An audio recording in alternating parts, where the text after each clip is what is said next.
Асан қайғы қырында киік жайлаған.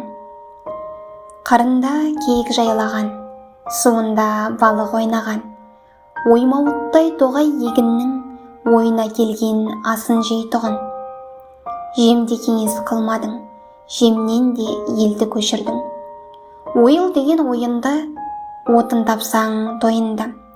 Ойыл көздің жасы еді, ойылда кеңес қылмадың, ойылдан елді көшірдің. Елбең жүгірген, ебелек отқа семірген. Екі семіз қолға алып, ерлер жортып күн көрген.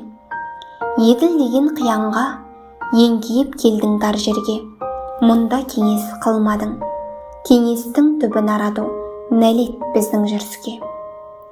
Еділ менен жаяқтың, бірін жазға жайласаң, бірін қысқа қыстасаң, ал қолыңды маларсың алтын менен күміске.